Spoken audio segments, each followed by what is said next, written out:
Ini ada record. Itu udah record. Langsung dimulai aja kali ya. Ya, mulai. Bismillahirrahmanirrahim. Assalamualaikum warahmatullahi wabarakatuh. Waalaikumsalam warahmatullahi wabarakatuh. Assalamualaikum warahmatullahi wabarakatuh. Baik, terima kasih untuk waktunya. Pada kesempatan kali ini kita akan membahas makalah tentang perjalanan historis pengaturan daerah istimewa dalam Undang-Undang Pemerintahan Daerah. Nah, untuk materinya langsung aja mungkin akan dibawakan oleh Safira yang pertama ya, tentang pengaturan daerah istimewa dalam Undang-Undang Nomor 1 Tahun 1945. Kepada Safira, waktu dan tempat disilahkan. Baik, terima kasih Saudara Ikrar. Di sini saya akan membahas mengenai Undang-Undang Nomor 1 Tahun 1945. Dalam undang-undang ini itu memperhatikan kedudukan dan ekstensi daerah Swaparja sebagai daerah istimewa. Hal tersebut disebabkan karena daerah-daerah tersebut mempunyai kesejahteraan yang tak dapat diabaikan begitu saja. Nah, kedudukan dan ekstensi daerah Swaparja atau daerah istimewa ini tertuang dalam pasal 1 Undang-Undang Nomor 1 Tahun 1945 yang berbunyi Komite Nasional Daerah diadakan kecuali daerah Surakarta dan Yogyakarta di Karesidenan, di kota, daerah otonomi, kabupaten, dan lain-lain daerah yang dianggap perlu oleh Menteri Dalam Negeri. Maksudnya adalah Komite Nasional Daerah ini diadakan di Jawa dan Madura, kecuali di daerah istimewa Yogyakarta dan Surakarta, di Karesidenan, di kota, baru otonomi, kabupaten, dan lain-lain daerah yang dipandang perlu oleh Menteri Dalam Negeri. Yang mana yang pertama ini berarti bahwa Komite Nasional Daerah di provinsi, kecamatan atau kota tak perlu dilanjutkan lagi. Yang kedua, tantangan Yogyakarta dan Surakarta. Dalam surat pengantar rancangan undang-undang tersebut diterangkan bahwa ketika merundingkan rencana itu, Badan Pekerja Pemerintah Pusat tidak mempunyai gambaran yang jelas.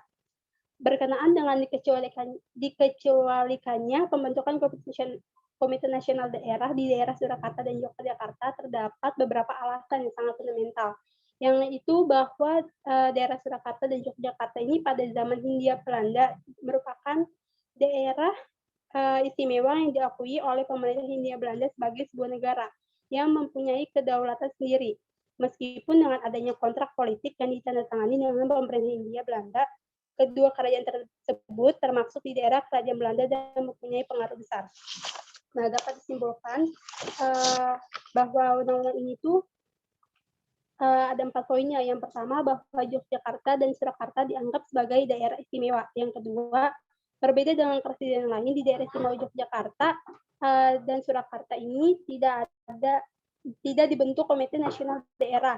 Yang ketiga, tidak dibentuknya Komite Nasional Daerah Yogyakarta dan Surakarta bukan karena Badan Pusat tidak menyetujui diberikannya otonomi kepala daerah istimewa tersebut, akan tetapi karena BP Pusat tersebut tidak mempunyai gambaran yang jelas mengenai daerah tersebut. Dan yang terakhir itu, sekiranya pemerintahan menganggap perlu adanya undang-undang yang khusus mengatur tentang daerah istimewa tersebut. Terima kasih. Silakan dilanjut, Saudara Ikrar.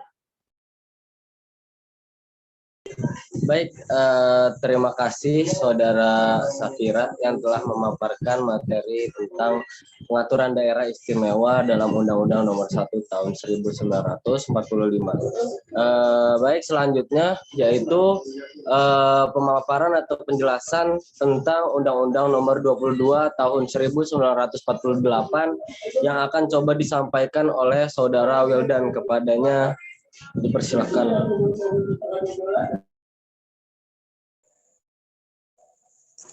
Baik, terima kasih. Bismillahirrahmanirrahim. Di sini saya akan coba memaparkan pengelolaan pemerintahan daerah berdasarkan Undang-Undang Nomor 22 Tahun 1948. Isi konsideran di dalam Undang-Undang Nomor 22 Tahun 1948 yang isinya bahwa perlu ditetapkan undang-undang berdasarkan Pasal 18 Undang-Undang Dasar yang menetapkan pokok-pokok tentang pemerintahan sendiri di daerah-daerah yang berhak mengatur dan mengurus rumah tangga sendiri. Berdasarkan konstitusi, diketahui bahwa maksud di sini adalah mengatur pemerintahan lokal yang berhak mengatur dan mengurus rumah tangganya sendiri. Penyelenggaraan pemerintahan daerah adalah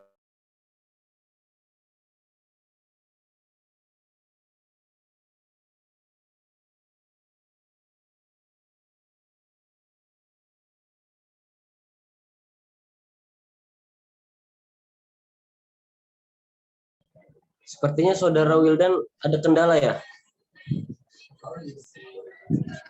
Mau dilanjut aja. Mungkin dilanjut ke materi selanjutnya aja dulu kali ya. Nanti setelah Saudara Wildan kembali udah ada nih, udah ada. Wildan gimana? Bisa lanjut?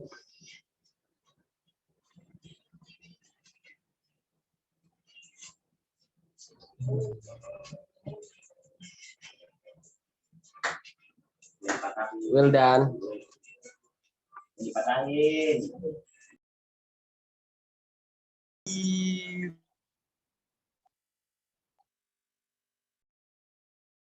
Ya, Wildan sudah bergabung kembali ya.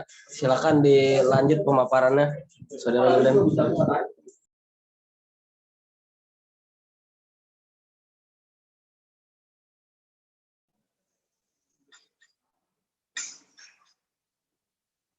Maaf,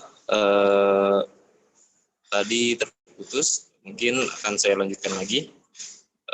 Penyelenggaraan pemerintahan daerah berdasarkan undang-undang tersebut diserahkan kepada pemerintahan daerah, ya. Dilakukan melalui dua bentuk, yaitu yang pertama penyerahan penuh, artinya baik tentang asas atau prinsip-prinsipnya maupun tentang caranya menjalankan kewajiban yang diserahkan itu diserahkan semuanya kepada daerah atau yang disebut hak otonom.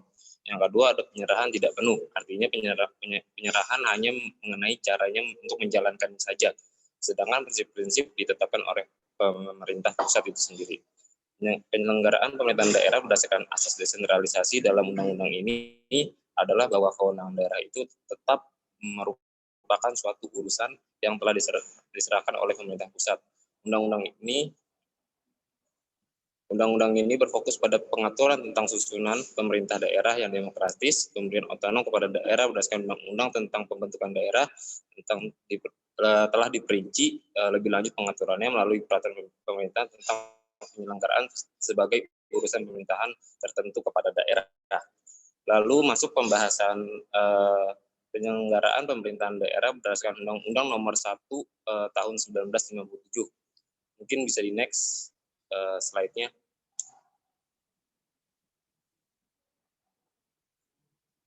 Baik, terima kasih. Untuk pembahasan ini, berlakunya undang-undang ini adalah sebagai hasil atau pengaturan tunggal pertama yang berlaku untuk seluruh Indonesia yang dibuat berdasarkan Undang-Undang Dasar sementara 1950. Menurut undang-undang ini, menurut Undang-Undang 1957, daerah otonom diganti diganti istilahnya dengan daerah swatantra. Wilayah RI dibagi menjadi daerah besar dan tiga, itu pertama daerah swatantra tingkat 1, lalu yang kedua ada daerah swatantra tingkat 2, dan ketiga daerah swatantra tingkat 3. Mungkin itu saja yang akan dilanjutkan saya. Terima kasih, saya kembalikan kepada moderator. Baik, terima kasih Saudara Wildan. Tadi Saudara Wildan sudah menjelaskan tentang Undang-Undang Nomor 22 sama Nomor 1 udah juga bukan?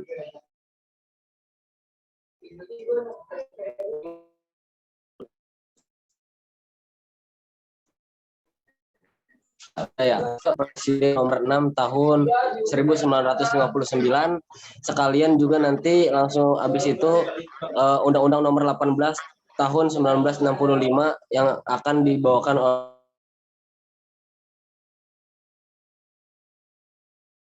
oleh Saudara Syarif. Kesempatannya, di sini saya akan menjelaskan penetapan presiden atau Perpres nomor 6 tahun 1959. Jadi apabila kita berbicara tentang penetapan presiden nomor 6 ini, Kita tidak bisa mengindahkan sejarah terbentuknya atau sejarah adanya penetapan presiden. Termasuk adanya Undang-Undang Pemerintahan Daerah tahun 1957 yang disampaikan oleh Saudara Wildan. Jadi sebelumnya itu ada Undang-Undang Pemda 1957, yang mana hal ini menjelaskan tentang pokok-pokok pemerintahan daerah. Tapi pada saat itu Indonesia masih menggunakan RIS atau Republik Indonesia Serikat. Nah, kemudian RIS ini berganti menjadi sistem parlementer, yang mana yang kita gunakan itu adalah Undang-Undang Dasar Sementara atau UUDS 1945, yang pada saat itu sifat dari Undang-Undang Pemda ini berdasarkan pada otonomi yang seluas-luasnya atau otonomi yang kesannya lebih liberal gitu. Nah, penerapannya otonomi yang terlalu luas atau liberal ini menuai banyak kritik dari berbagai pihak karena ditakutkan nantinya di setiap daerah itu akan menumbuhkan rasa egosentris gitu, atau rasa kedaerahan yang terlalu berlebih sehingga memunculkan rasa ingin terpisah dari daerah-daerah yang lain. Oleh karena itu, pada akhirnya kemudian tidak lama daripada itu adanya dekret pada 5 Juli, sehingga yang Undang-Undang Dasar Sementara tadi berganti lagi kepada Undang-Undang Dasar 1945 yang akhirnya berlaku sampai sekarang.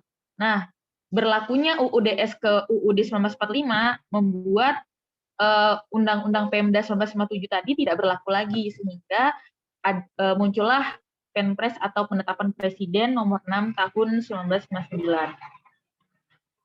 Jadi adanya Penpres nomor 6 tahun 1959 ini menggantikan otonomi daerah yang tadinya otonomi daerah seluas-luasnya menjadi otonomi daerah yang sifatnya sentralistik atau surutnya otonomi daerah.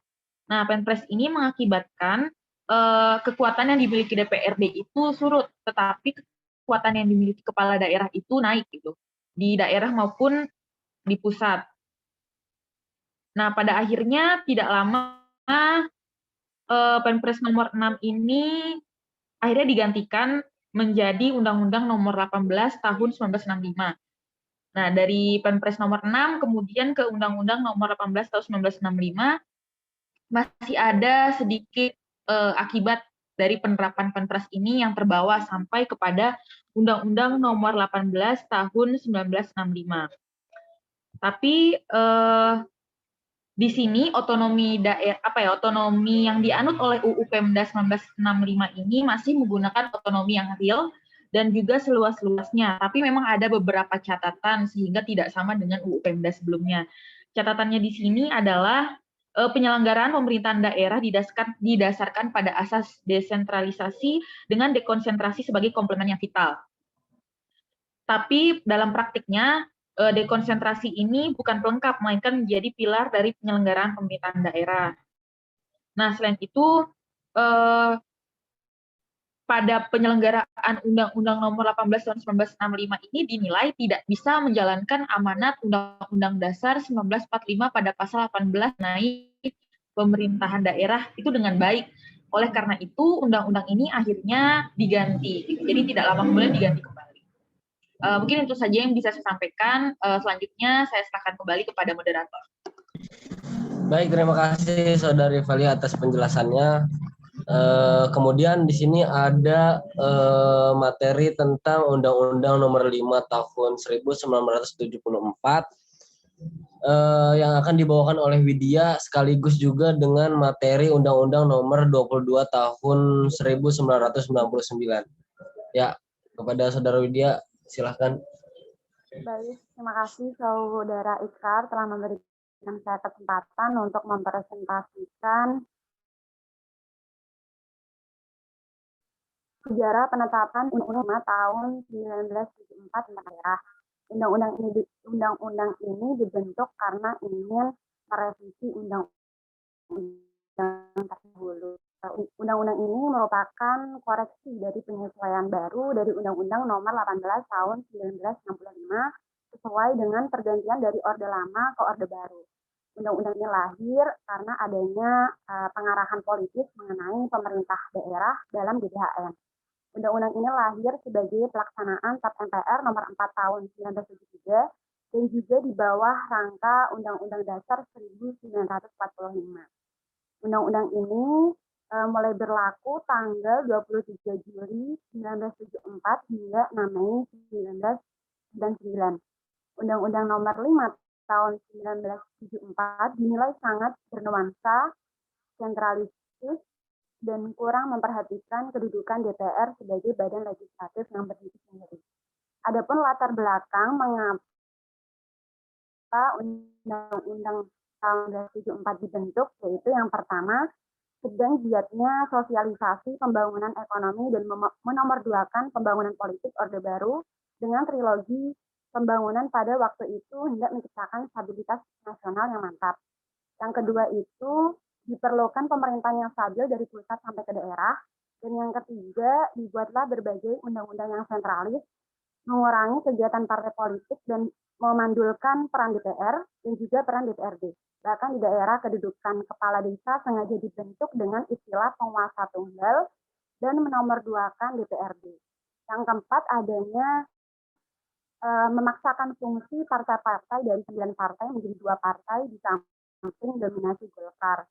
Yang kelima, ada pengukuhan dan pelaksanaan dari fungsi ABRI di segala bidang dan sektor pemerintahan, termasuk di bidang legislatif dari pusat sampai ke daerah. Baik, jadi dapat disimpulkan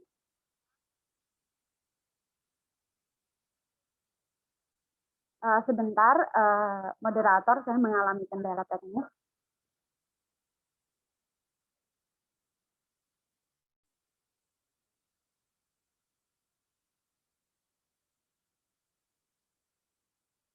Baik, dalam perkembangannya setelah undang-undang ini berjalan selama 18 tahun, pemerintah mulai mempertimbangkan pendapat para ahli, sebagaimana telah dikemukakan di atas, yang pada intinya menegaskan bahwa daerah tingkat 2 sudah seharusnya memiliki daerah otonom penuh. Namun demikian, pelaksanaan otonom daerah, sebagaimana yang telah dijelaskan, kiranya belum diterapkan secara serentak dan menyeluruh. Pemerintah masih memandang perlu dilakukan uji coba kelayakan terlebih dahulu sebelum benar-benar daerah tersebut diberikan otonomi secara penuh. Baik, kita lanjut ke sejarah penetapan Undang-Undang Nomor 22 Tahun 1999 yang disusun dengan Undang-Undang Nomor 25 Tahun 1999 tentang perimbangan keuangan antara pemerintah pusat dan daerah, merupakan koreksi total atas Undang-Undang Nomor 5 Tahun 1974. Dalam upaya memberikan otonomi yang cukup kepada daerah sesuai dengan cita-cita Undang-Undang Dasar 1945. Undang-Undang Nomor 22 Tahun 1999 mulai berlaku pada tanggal 7 Mei 1999, lebih terkenal dengan nama Undang-Undang Otonomi Daerah 1999, lahir sebagai pelaksanaan ketetapan MPR RI tentang penyelenggaraan otonomi daerah dan juga di bawah rangka UUD 1945. Seperti proses lahirnya beberapa undang-undang lainnya, yaitu adanya pergeseran pendahuluan dari satu ekstrem yang satu dengan ekstrem yang lain sesuai dengan kondisi politik saat itu. Memang perubahan undang-undang tersebut tidak bakal tidak bakal terhindar dari politik pada masa saat itu. Nah, tujuan dibentuk Undang-Undang Nomor 22 Tahun 1999 tentang otonomi daerah menurut bahasan Mustafa seperti yang tercantum dalam pembukaan UUD, yaitu yang pertama, melindungi segenap bangsa Indonesia, yang kedua, memajukan kesejahteraan umum, yang ketiga, mencerdaskan kehidupan bangsa, dan yang keempat, ikut serta dalam pelaksanaan ketertiban dunia. Sekian yang dapat saya sampaikan. Saya kembalikan ke moderator. Silakan Saudara Ikrar. Baik, terima kasih Saudara Lydia atas penjelasannya. Berikut adalah penjelasan tentang Undang-Undang Nomor 32 Tahun 2004 yang akan disampaikan oleh Saudara Nurdin. Saudara Nurdin, Ya, baik. Sini saya akan melanjutkan presentasi terkait Undang-Undang Nomor 32 Tahun 2004 tentang Pemerintahan Daerah.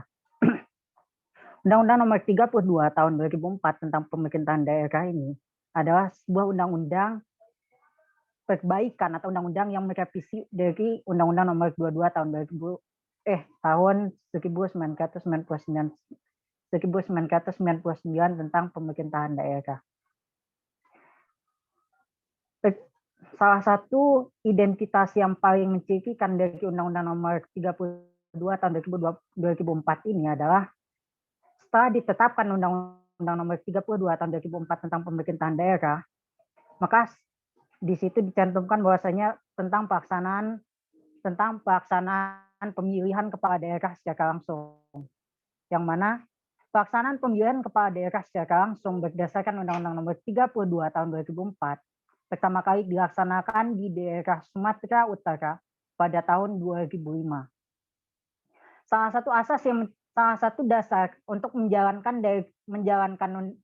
salah satu dasar yang memicu munculnya Undang-Undang Nomor 32 Tahun 2004 ini adalah tentang berlakunya undang-undang berkaitan pemilu presiden pertama kali dilaksanakan. Dengan kata lain, Undang-Undang Nomor 32 Tahun 2004 ini adalah sebuah buah dari euforia pemilu secara langsung pada saat itu. Mungkin itu aja yang bisa saya sampaikan. Saya kembalikan ke moderator. Baik, Saudara Nurdin, terima kasih ya atas penyampaiannya. Lanjut lagi untuk penyampaian tentang Daerah Istimewa Yogyakarta dalam Undang-Undang Nomor 3 Tahun 1950 akan coba disampaikan oleh saudari Safira. Iya, baik. Ya, kepadanya. Iya, baik. Terima kasih.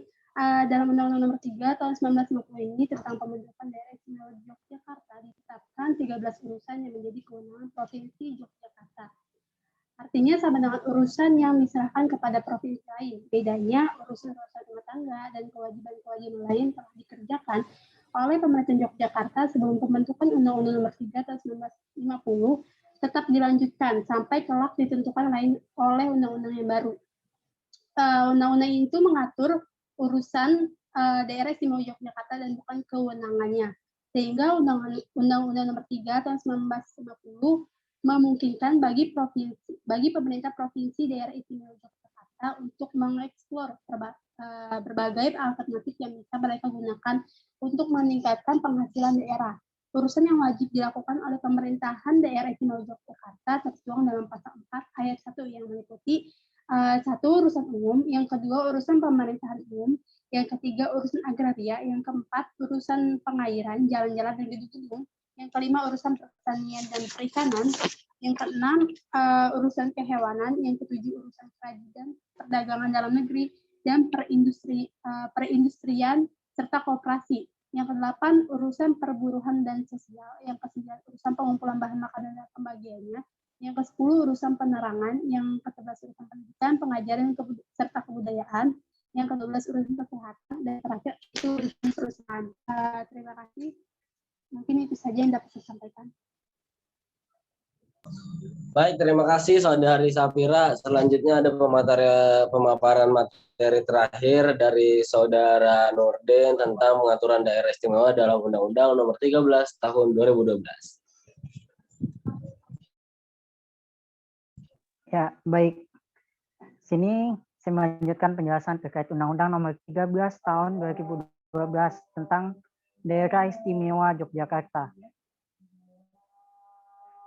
Undang-Undang Nomor 13 Tahun 2012 ini adalah tindak lanjut dari undang-undang terkait pembentukan Daerah Istimewa Yogyakarta sebelumnya tadi yang telah dijelaskan oleh Saudara Safira. Poin-poin penting yang dimaktubkan di dalam Undang-Undang Nomor 13 Tahun 2012 ini mencakup terkait keistimewaan daerah Yogyakarta, tentang pemilihan kepala daerah Yogyakarta, tentang pemerintahan daerah Yogyakarta, serta bagaimana kewajiban dan lain-lainnya. Mungkin poin-poin ini akan dari Undang-Undang Nomor 13 Tahun 2012 itu yang pertama, di pasal 1 dijelaskan secara gamblang bahwasanya Undang-Undang Nomor 13 Tahun 2012 ini menyebutkan bahwa Yogyakarta adalah daerah istimewa yang disebut dengan DIY. Selanjutnya pada pasal 7, pada pasal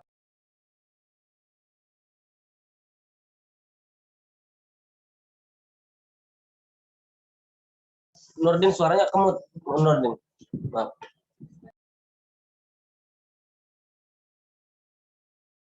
Oh iya, maaf. Tadi kepencet. Oke, saya lanjut.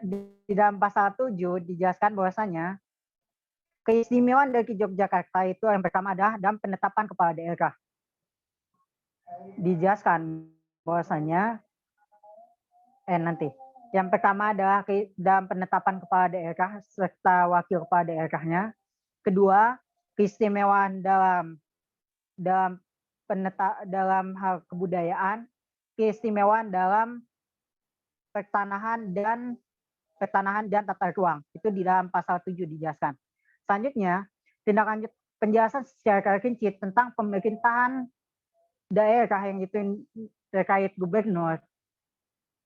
Daerah Istimewa Yogyakarta berbeda dengan daerah lainnya, di mana daerah Istimewa Yogyakarta dalam pemilihan kepala daerah atau gubernurnya itu berdasarkan penetapan dari DPRD-nya, DPRD Istimewa Yogyakarta, di mana yang menjadi calon gubernur di daerah Yogyakarta itu berasal dari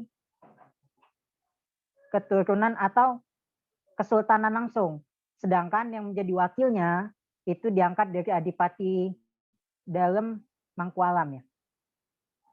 Nah itu pokoknya dari Adipati di daerah Yogyakarta, di mana ketika dalam 5 tahun, kurang 5 tahun, yang terakhir kali kemarin ini tahun 2017 masa jabatan dari tahun 2017 sampai 2022 itu gubernur itu berdasarkan penetapan langsung dari DPRD Istimewa Yogyakarta-nya, bukan berdasarkan pemilihan secara langsung.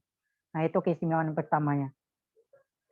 Selanjutnya, itu dijelaskan di dalam pasal 18, terkait bagaimana sistematis pemilihan gubernur daerah Yogyakarta, apa saja kewajiban, apa saja larangan, dan apa saja persyaratan yang harus dipenuhi untuk menjadi gubernur di daerah Yogyakarta. Nah, selanjutnya, salah satu contoh dalam bidang pertanahan dan tata ruang, saya lupa ini peraturannya di dalam Perda daerah Yogyakarta, bahwasanya di daerah Yogyakarta itu melarang warga non-pribumi untuk memiliki hak milik tanah di sana. Nah, itu salah satu yang menjadi kebijakan dari pemerintah daerah Yogyakarta terkait daerah istimewanya. Mungkin itu saja yang bisa saya sampaikan. Saya kembalikan ke moderator. Baik, ya. Terima kasih kepada kawan-kawan sekalian yang sudah menyampaikan materinya masing-masing. Mungkin itulah pemaparan dari kelompok kami terkait perjalanan historis pengaturan daerah istimewa dalam undang-undang pemerintahan daerah. Mungkin jadi langsung kita tutup aja atau seperti apa ini teknisnya, teman-teman? Tutup aja ya. Sudah, terima kasih kepada teman-teman sekalian. Apabila ada kurang dan lebihnya mohon dimaafkan. Wabillahi taufiq wal hidayah. Akhirul kalam. Assalamualaikum warahmatullahi wabarakatuh. Waalaikumsalam warahmatullahi wabarakatuh. Waalaikumsalam warahmatullahi wabarakatuh.